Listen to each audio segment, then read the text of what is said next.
So lots of changes in the food delivery space, specifically on DoorDash and Uber Eats, and I want to talk to you about it, but I also want to talk to Matt about it. Go check out his channel, Your Driver Team Matt.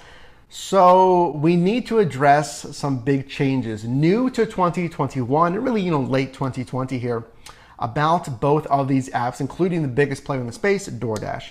So, driving for both here, I wanted to talk to you specifically. I wanted to bring you in for this and to give you value watching this as well. So number one, I think one of the biggest concerns that drivers have, new, really again, late 2020, early 2021, are contract violations on DoorDash. Now, if you're not familiar, there's really two main violations. These are really flags in your account.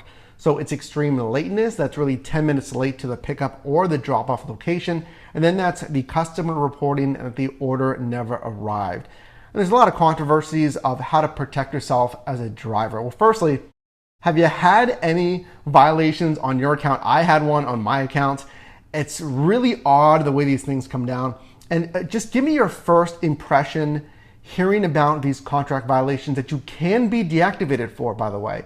If you get too many of these, your driver account can be deactivated. So again, thanks for being here and give me your kind of first impression. Yeah, so this is big news, guys. So this is something that we want to protect you with. So I have had a customer on DoorDash say that they did not get the order. And we're going to give you some really good strategies on how to protect yourself. But it does happen. And sometimes, as I'm sure you know watching, if you're a driver or you're thinking about driving, things happen. You're on the road, you're running late, maybe there's construction or a road closure. I've had it, and maybe you have had it too. So they're not, they don't happen often, but they are sometimes occasionally the case. And the tricky part is DoorDash says specifically that their algorithms take into consideration things like traffic, but I mean, real world, the things that actually happen, the road closures, delays, what have you, it can cause, really an auto-flagged violation on your account. Now, you made a good point here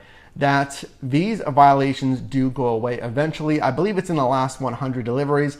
I've had drivers tell me it took longer, maybe some shorter. Actually, let us know down below in the comments. So you have the one for, was it the order never arrived, correct? Right. So let's talk about, tell me about the level of worry that you had with that. Is that the only one you've received? And have you done anything differently since then to maybe protect yourself in your account? Right, so you have to imagine that you drop off an order and you verify the address and you take the picture like you're instructed to, and then you get a message that the order was not delivered, but you're sure that you were at the correct location. So it's a little bit of a strange phenomenon, and I've seen videos online where customers essentially are trying to cheat the system and cheat you, take money out of your pocket and your credibility. So ways to protect yourself against that.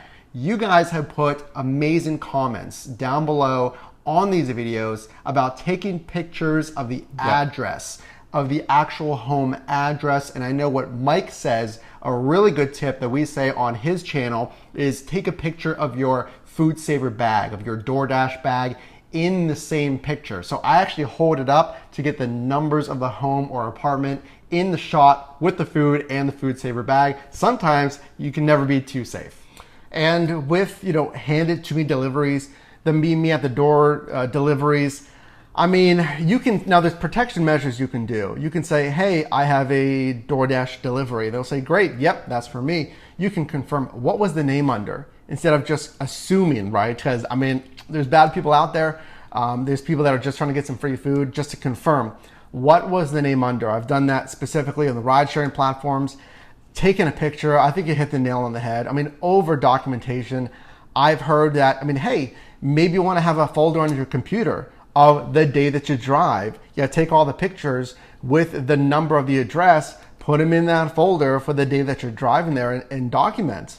What are your thoughts about on documentation there? Yeah, so documentation is always important, but if you're watching this video and you do drive for DoorDash or whatever it happens to be, 99% of the time, it's a very straightforward process, right? So this is meant to help you know what to do if it does happen. If you get a lingering suspicion, I'm not quite sure for some reason if this is the correct location, I better double check the address. And one really good power tip that I actually talked about in one of my videos is for those large apartment buildings that may not have the numbers on the side, or maybe the numbers are around the building on the other side of the entrance, you can actually just glance down at maybe an Amazon package and just double check the address to make sure that you're at the correct building. Because the worst thing you want to do is actually deliver it to the wrong address. Exactly, that's what I was thinking. Okay, so an annoyance of drivers, really on DoorDash, I think they really did this first, and Uber Eats is bringing something along with this as well.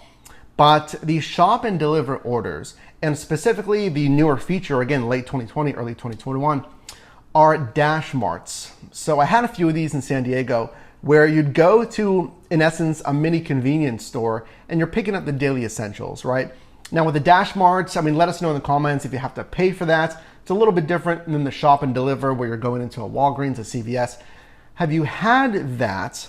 Do you feel like it's a big waste of time going into a Dash Mart, picking things up versus just a restaurant, and especially the shop and deliver, going into a CVS, having to shop for items first and then checking out and then delivering? What are your thoughts on that? Right. So, well, think about what you do first of all. So you may agree or disagree, but here's my opinion. So I'll talk about the shop and deliver because that's what I've seen most often in Pittsburgh. I have not seen the Dash Marts yet, but for the shop and deliver, and it's the same strategy as the shop mart, where you're going into a location, getting items on your own and then delivering.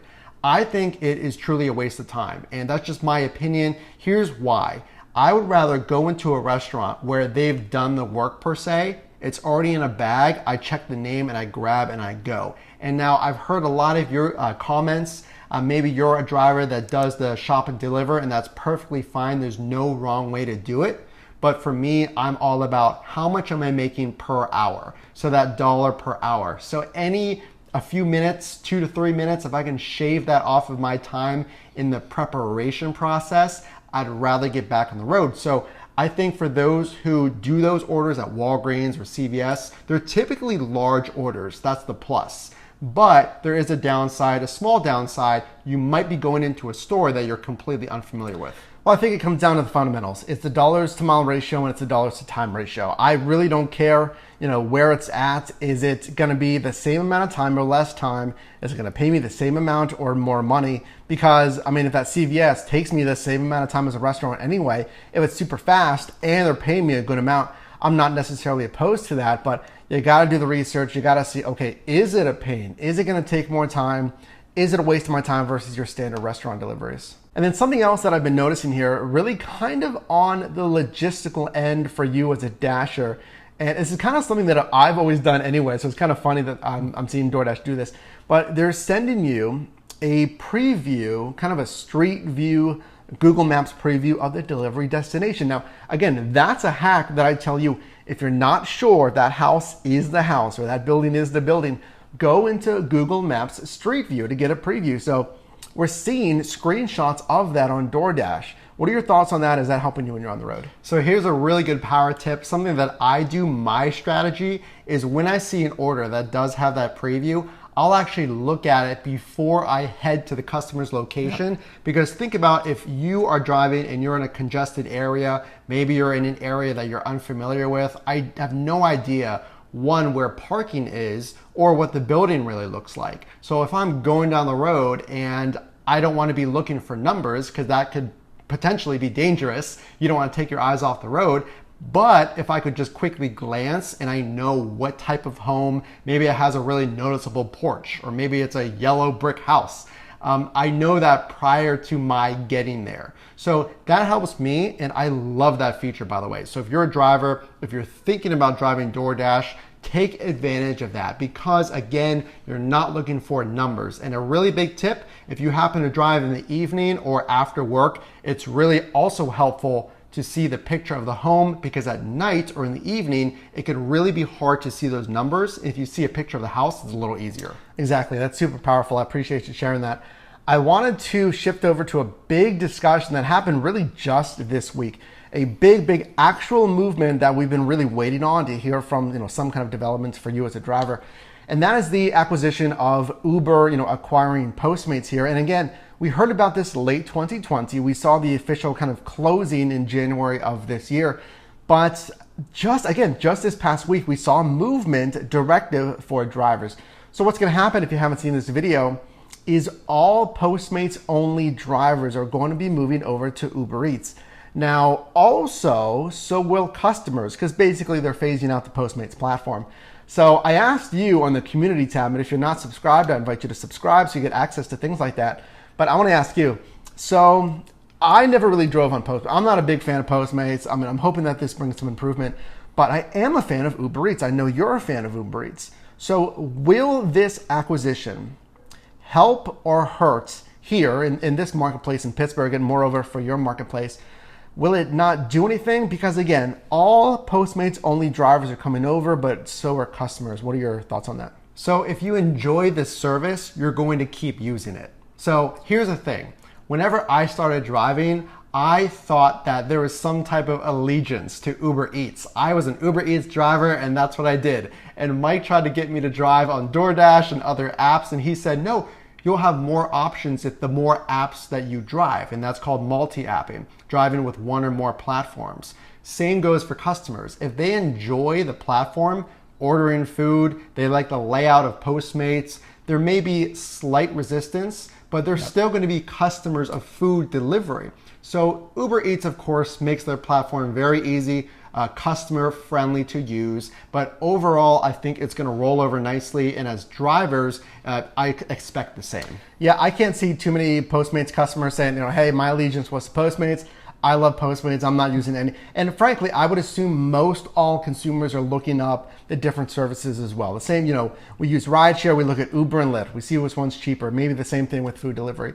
So yeah, I don't think it's really going to lose the customer base. So I think it might be a pretty even split. I mean, how many drivers were just Postmates drivers as well? Because if you're already driving on Uber Eats, as I am, this merger and this directive really didn't do anything for your profile. And you don't even qualify for the earnings bonus. It's really just directed to Postmates only drivers. But I'm curious to hear your thoughts down below in the comments about the DoorDash contract violations of the new kind of a Google Maps preview screen of this merger here that we just saw this past week. So let us know down below in the comments. Appreciate Matt being on the channel again. Definitely check his content out every Thursday over on Your Driver Team Matt. And if you got value in this video, definitely drop me a like. And you can also click or tap screen here for my newest video, as well as a video recommended for you. And I'll see you in the next one.